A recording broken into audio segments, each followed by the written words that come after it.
Welcome Amakhosi Network, welcome to the channel. Today we're going to chat about Kaizer Chiefs beating AmaZulu 3-1 and what it means. And also I'm going to break it to you guys. Kaizer Chiefs is going to lose against Sundowns this weekend because this AmaZulu game actually was a bad Chiefs performance, except for the moment where we took our chances. But we'll get into that. But before we get into that, please like, comment, and subscribe. Before I get it, most important, the one thing I hated the most about watching this game on DSTV is SuperSport. It keeps showing us the fans and keeps showing us the coaches and keeps showing us the grandstand. But the game is happening. We just hear fans in the background screaming. We don't see what's happening. And then we find the ball is already there. The ball is already in the box. Like SuperSport, I want to tell you something. Can someone screen grab this thing and take it to SuperSport?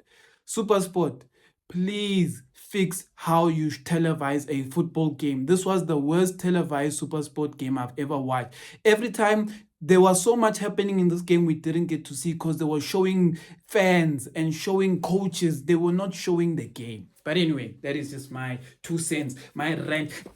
But anyway, let's get into the game. Guys, I have to be honest.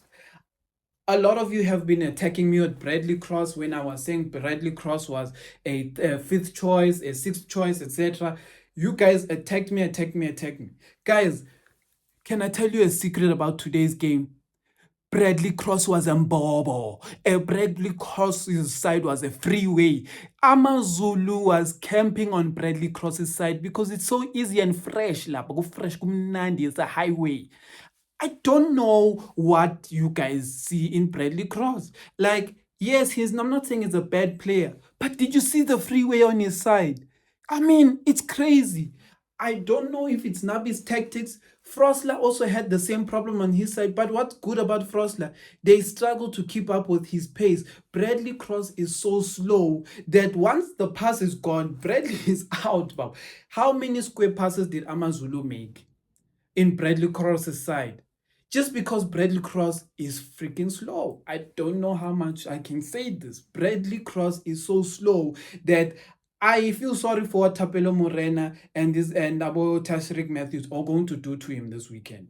Like, I honestly cannot. I feel sorry for Bradley Cross. Bradley Cross, I'm going to tell you one thing. Against Sundowns, you're going to get a yellow card, my brother, because you're going to slide, you're going to be late. It is what it is. You may even get a red card. But anyway, I want to start by saying this. Kaizer Chiefs played well for 25 minutes of this game. 25 to 28 minutes. After the 3rd goal, we were dead. We were finished. I think 25 minutes, Chiefs played 25 minutes. I don't know whether I'm going to say the team is still working. I don't know, but AmaZulu and Kaizer Chiefs basically are at the same level in terms of game time and match fitness, etc. But after 25 minutes, I wish you guys can go and watch this. After 25 minutes, Kaizer Chiefs players were tired. They could not run. It felt like they were just dead. Matt was mad. Yo. If I can summarize what is going to depress Kaizer Chiefs fans this season, it's going to be the defensive midfield partnership. I don't know how quick Blom is going to get to match fitness, but Blom is not fit. Blom is not the Blom who left Kaizer Chiefs. Blom is probably at this point, I'd even say 40% of the Blom that left Kaizer Chiefs. The guy is tired. You can see his touch is there, but he just doesn't have match fitness. Like, Blom is finished. And you know what happens when Blom is finished? He gives rise to the star player in the defensive midfielder, Matt. Matt is one of the worst Kaizer Chiefs defensive midfielders I have ever seen in my entire life. Matt is so bad at giving away the ball. Matt can literally run from the opposition's box into his box, mark a striker, which we all say, well done, Matt. Then Matt comes out with the ball And the first thing he does is pass Ethan Brooks, who's standing right in front of him. So then my question is, Matt, why did you run from, why did you mark in the first place if you're passer, the other guy? You don't even pass a Kaizer Chiefs player. Our defensive midfield position is the only reason why Kaizer Chiefs will finish probably in top 6. They'll probably finish number 6, they'll probably finish number 5, etc. Why am I saying this? Because at the end of the day, it seems like we are better than other teams like AmaZulu, or probably still be better than teams like Polokwane City, etc. But will be most likely not be better than Cape Town City, SuperSport, probably Stellenbosch, Orlando Pirates, Sundowns. We will still be competing for number 6 or 5 if we like. I don't know how else I can tell you guys this, but after watching this, I went on to Twitter Spaces at halftime, and you guys were praising the players, praising. Guys, let me tell you a quick story, quick summary of AmaZulu. Kaizer Chiefs played 25 minutes, 5 minutes. The rest of the minutes in the game, it was AmaZulu. AmaZulu took over the game, and they were the better team. Why am I saying this? AmaZulu, if Iguodaro had just converted his chances, Iguodaro is actually meant to leave this game today with a hat-trick. Iguodaro missed a free header at the back post. All he had to do is head it on target. Goal. Iguodaro hit the post. Iguodaro scored. In the first half, Iguodaro was meant to have 2 goals. Two goals. He missed a free header, and there was a point where Chiefs gave them the ball in the box, and these guys, instead of taking a shot at Ndwari, they wanted to dribble the defenders. AmaZulu. AmaZulu outplayed Chiefs so much in the second half that you would swear Chiefs is a losing team. You wouldn't believe, if you switched on the channel in the second half, you would say I'm lying if I told you the team in gold is winning 3-1 or 3-0 at the time. You would say I'm lying. Why? Because it was AmaZulu all over. We literally, in the second half, we were literally watching AmaZulu take over. So my question is this, guys. What are we gonna do about this AmaZulu, about Kaizer Chiefs? This Kaizer Chiefs team is so bad, guys.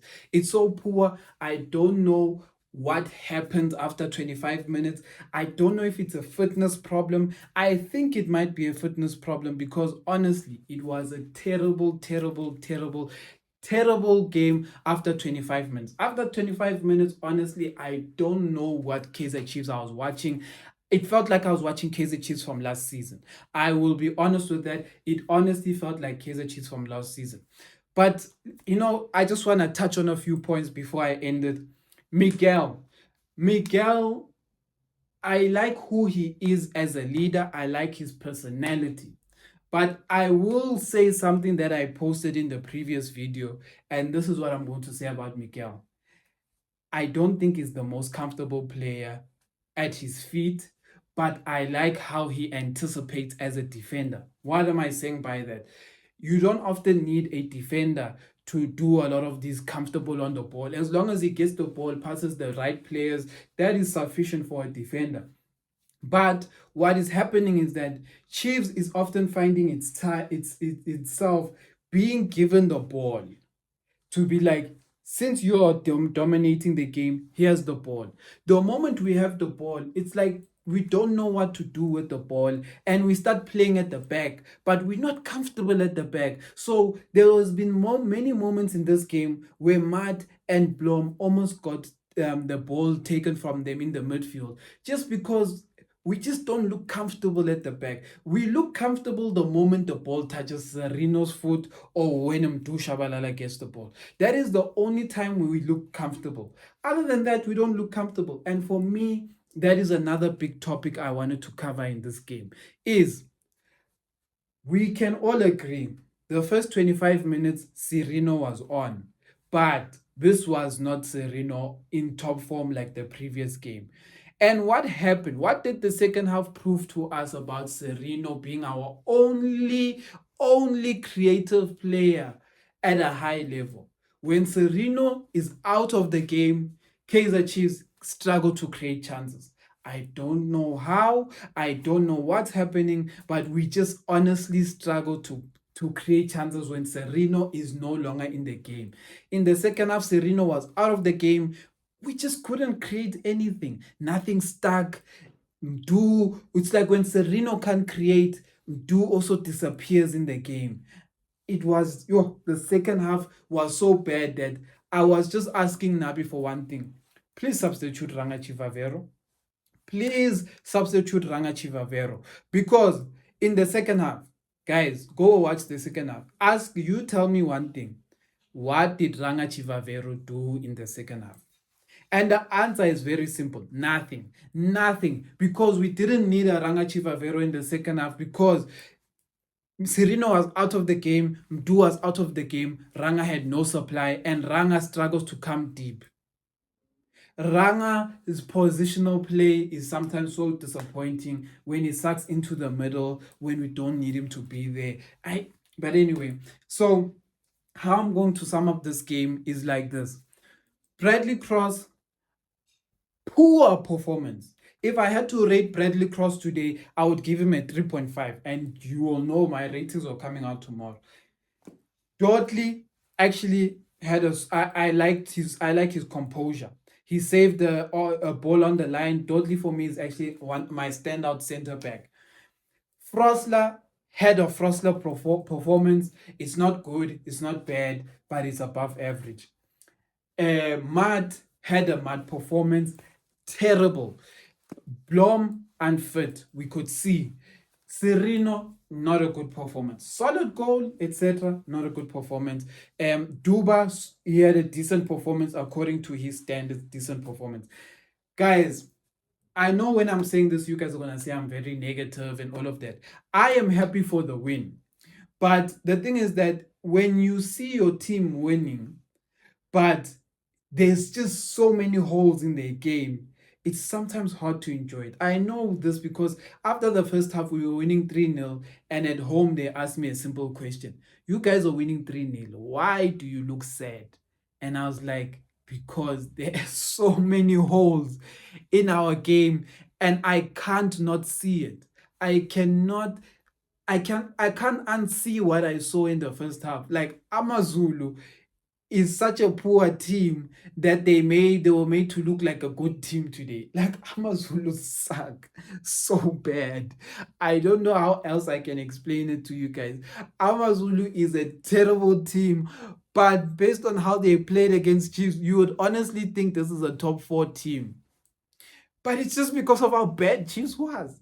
Like, it's honestly crazy to think about. Like, I honestly don't know what to say anymore. Like, it's madness, guys. Like, Chiefs got 3 goals, but I'm complaining.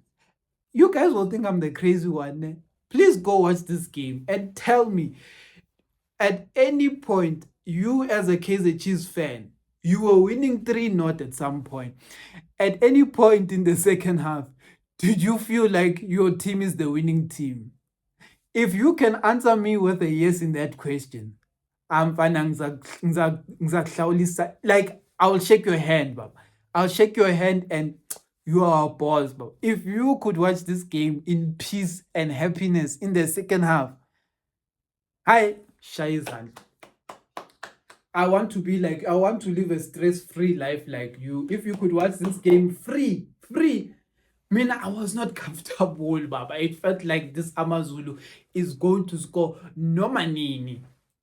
AmaZulu, ask yourself a question. How did you not score 3 goals against Kaizer Chiefs today? Iguodaro hit the post. Dudley cleared the ball on the line. Iguodaro scored a goal. AmaZulu have themselves to blame for losing this game.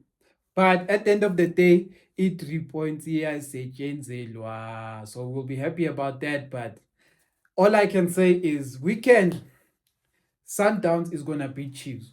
The biggest talking point before I let it go, why Sundowns is going to beat Chiefs this weekend, when we don't have the ball, we press, right? And what AmaZulu could do when we press high, we almost press with 5 players. Phillies and Brooks could somehow find Abongema. who were chilling in the middle, or find Muremi, or find Igodara.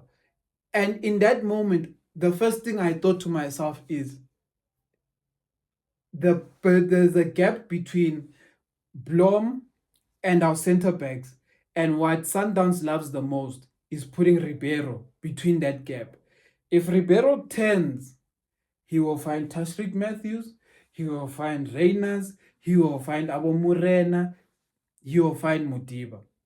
That is the difference between a low quality AmaZulu, that what they couldn't do, and a high quality Sundowns. Because there was many times we had a AmaZulu midfielder running alone while Abo Mat and Abo Blomo behind him, and there was this huge gap in the middle where he was just running at our defenders, and he could choose between Igotaro, Muremi was on the one side, and I forgot who was the other person on the right. Ngema was on the other side, and he was just finding these players. Anyway, Amakhosi for life.